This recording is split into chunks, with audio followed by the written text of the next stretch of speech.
What if everything Meghan Markle has spent the last 3 years quietly building could collapse almost overnight? Not from a scandal, not from public backlash, but from a move by one of the most powerful institutions on the planet. And what if Prince William's name is quietly circling the center of it all?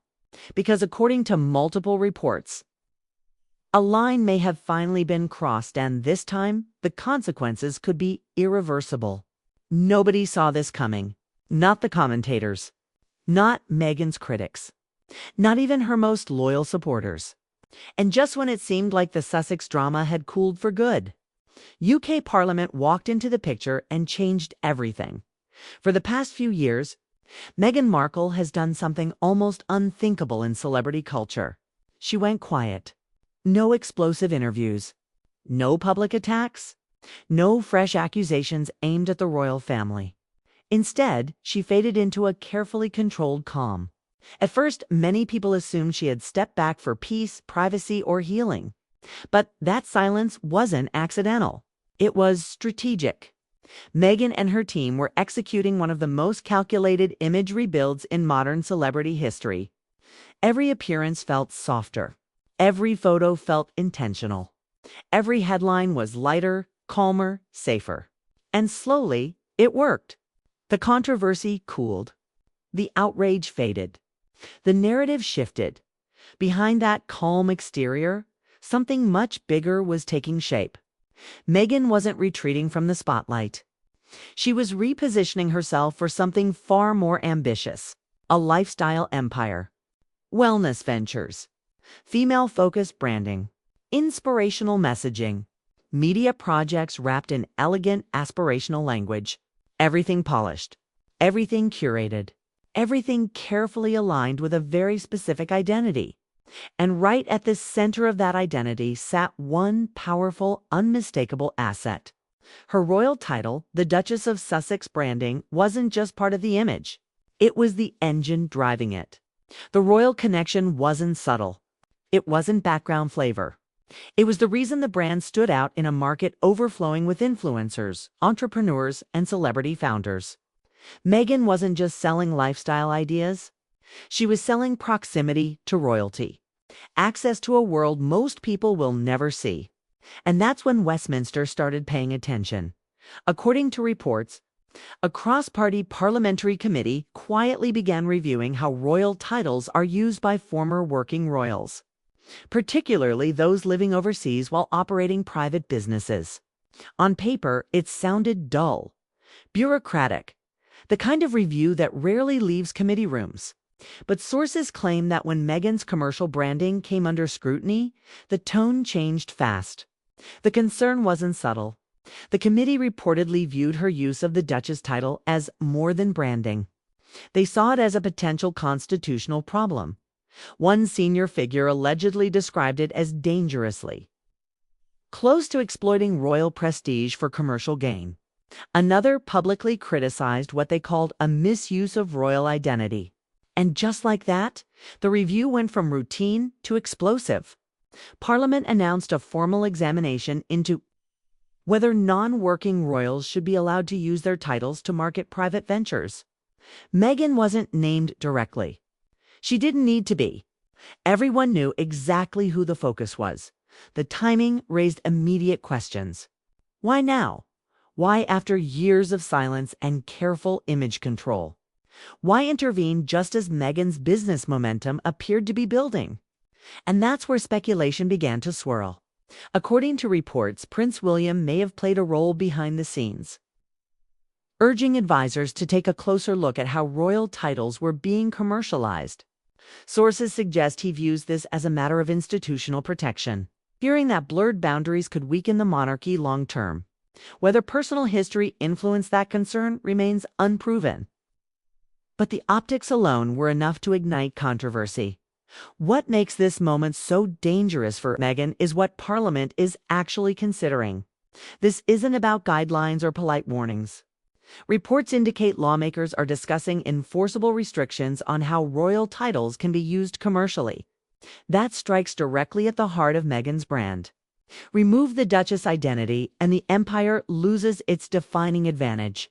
Suddenly, she's not a royal-linked figure. She's competing in a brutally crowded lifestyle market where titles matter more than messaging. Sources close to Meghan says she was blindsided. The reaction inside her Montecito home was reportedly tense and furious. From her perspective, she walked away from royal duties, relocated continents, and built something independently. Now, years later, the institution she left appears to be reaching across the ocean to interfere. To her supporters, this feels targeted. To her critics, it feels overdue. And inside the palace, insiders reportedly see it as a necessary line being drawn by midweek. The conversation escalated to something few imagined possible. Could Parliament eventually force Meghan to stop using her Duchess title altogether in commercial settings? Even the suggestion sent shockwaves through both British and American media. Because removing that branding wouldn't just hurt. It would require a complete reinvention. New identity. New messaging. New positioning. Everything rebuilt from the ground up. Insiders claim crisis meetings began almost immediately. Lawyers drafting responses. PR teams mapping every scenario. Advisors divided on strategy. Some believe Meghan should fight aggressively, framing this as discrimination and institutional overreach. Others argue a quiet compromise would limit long-term damage. And a few, according to reports, are privately suggesting that phasing out the Duchess branding voluntarily might be the least destructive path forward. But Meghan, if insiders are to be believed, isn't ready to retreat. Those close to her say she views this as a fight over autonomy, not branding. A battle over who controls her identity. Legally, however, the ground is shaky. Constitutional experts widely agree that Parliament holds authority over royal titles. Challenging that power could become a public loss even before a courtroom is involved. Social media reactions reflect that divide. Supporters frame Meghan as standing up to a centuries-old system. Critics argued titles were never meant to be monetized. And hovering quietly in the background is Prince Harry, caught in a position no amount of distance has freed him from. Harry understands the institution. He grew up inside it.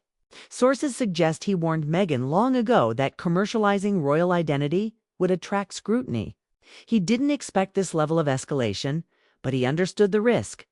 Now, he's reportedly torn between loyalty to his wife and the painful familiarity of a system he knows all too well. Staffers describe him as withdrawn, overwhelmed, deeply conflicted. This isn't just political for him. It's personal. And then there's the part that raises the stakes even higher. Their children. Archie and Lilibet still technically hold royal titles. According to some constitutional analysts, any precedent Parliament sets now could shape how those titles are treated in the future. That possibility reportedly weighs heavily on Meghan. This fight isn't just about a business. It's about legacy, about whether her children will one day have to choose between independence and heritage. Zoom out. And the bigger picture becomes clear. This isn't just a Meghan Markle story. It's a royal reckoning. For centuries, royalty came with an unspoken bargain. Privilege in exchange for restraint. Status without commercialization. Meghan and Harry tried to rewrite that deal. Parliament appears determined to enforce it. The question now is who blinks first. There are only a few possible outcomes. Meghan fights and risks losing everything she's built. She negotiates quietly and saves part of the brand. She steps back voluntarily and reframes the narrative. Or Parliament backs down under pressure. Each path carries consequences, and none guarantee victory. What's certain is this: the calm is over. Legal teams are moving. PR strategies are shifting. Media attention is intensifying. And the Sussex story has entered a phase far more serious than interviews or headlines. This could redefine what it means to be royal in the modern world. So the question isn't whether this will escalate. It already has. The real question is how far it will go, and who will pay the highest price when it does. Because one thing is clear: this battle won't end quietly. And whatever happens next could reshape not just Meghan's future, but the future of the monarchy itself. Stay watching. This story is only just beginning. And here's the part most headlines are barely touching, but insiders say is driving the tension even higher behind closed doors.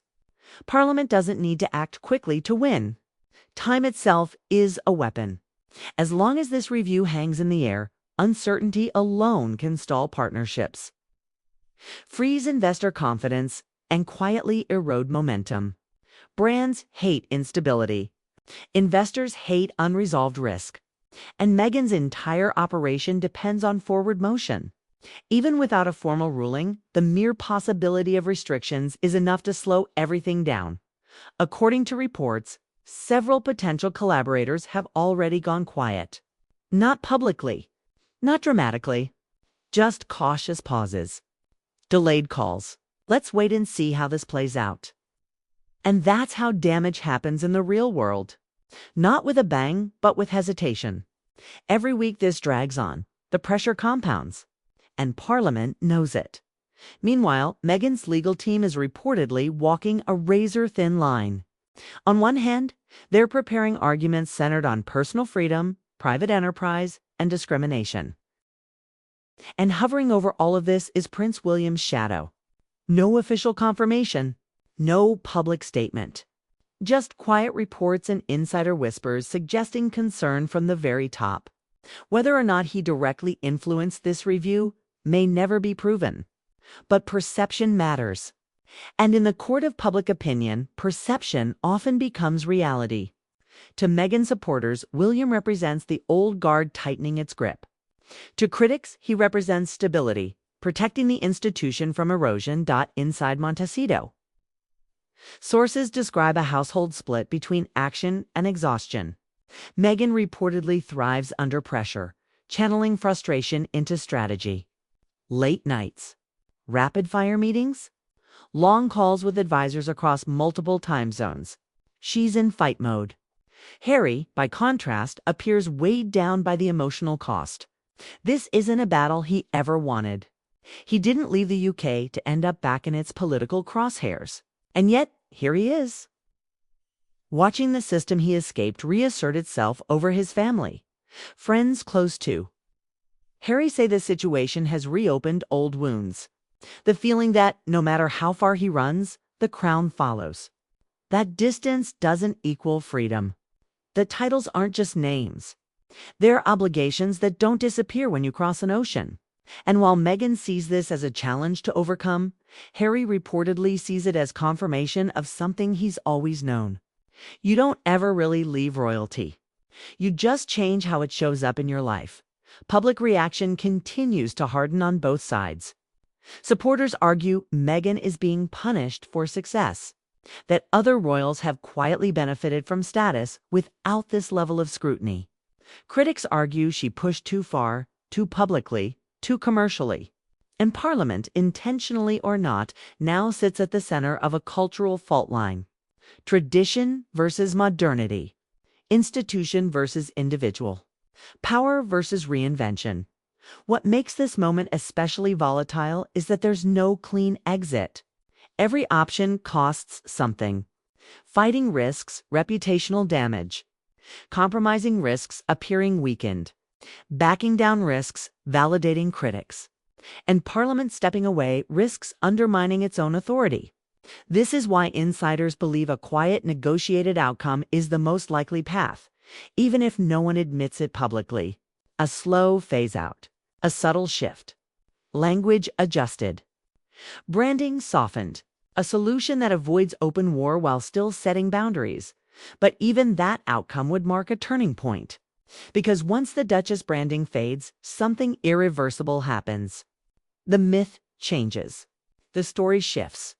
Meghan becomes less royal entrepreneur and more conventional celebrity founder. Still influential. Still powerful. But no longer untouchable. And that may be the real endgame here. Not punishment. Not revenge. But recalibration. For years, Meghan and Harry have existed in a space between worlds. Not fully royal. Not fully private. Benefiting from both, constrained by neither. This moment threatens that balance. Parliament appears ready to force a choice. And history suggests the institution rarely blinks first. So as the review continues, every move will be scrutinized, every silence dissected, every rumor amplified. The next announcement, whether legal, political, or strategic, will shape the narrative for years to come. Not just for Meghan, not just for Harry, but for how modern royalty functions in an era where influence is currency and branding is power. The Sussex saga has always thrived on tension, but this time the stakes are structural, not emotional. This isn't about interviews or memoirs or public sympathy. It's about control, about who defines the rules, and whether those rules still apply when royalty becomes a business, one way or another. The outcome will draw a line in the sand, and once that line is drawn, there's no going back. Because this isn't just another chapter. It's a turning point. And what makes this turning point even more dangerous is that neither side can afford to look weak. Parliament cannot appear toothless when it comes to enforcing constitutional boundaries. If they signal hesitation now, they risk opening the door for future royals to monetize titles even more aggressively. That's a slippery slope they've spent centuries avoiding. On the other hand, Meghan cannot afford to look like she's retreating under pressure. Her entire brand is built on independence, resilience, and rewriting the rules. Backing down too quietly would undermine the very image she's spent years crafting, according to insiders. This is why the next move may come quietly but with precision. Not a dramatic press conference, not a public showdown. Instead, subtle changes, language softened, titles used less prominently, branding adjusted just enough to test the waters. If that happens, don't expect an announcement.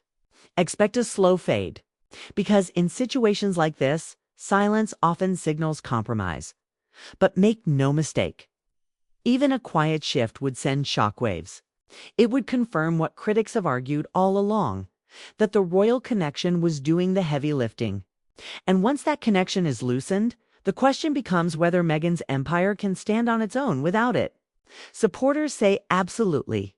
Critics aren't so sure.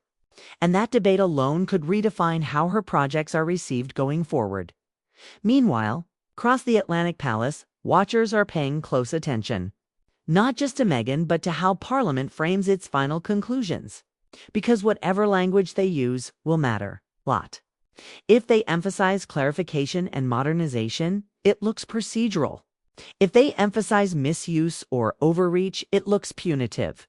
An insider suggests that wording is being weighed with extreme care to avoid inflaming public opinion. Even further, what's undeniable is that this moment has cracked open a much larger conversation the monarchy has been trying to postpone. In an era where influence equals income, can royal status ever truly remain non-commercial?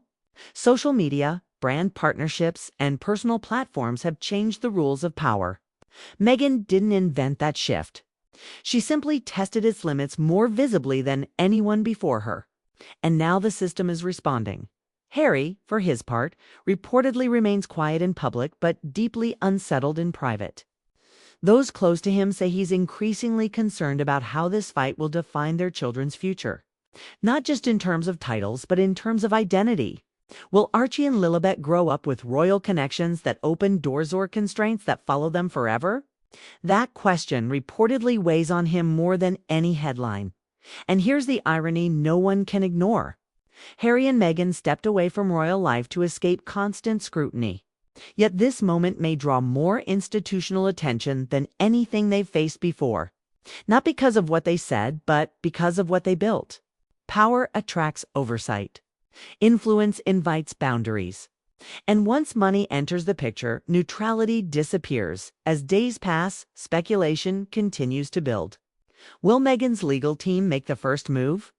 Will Parliament release interim findings? Will palace insiders leak more details?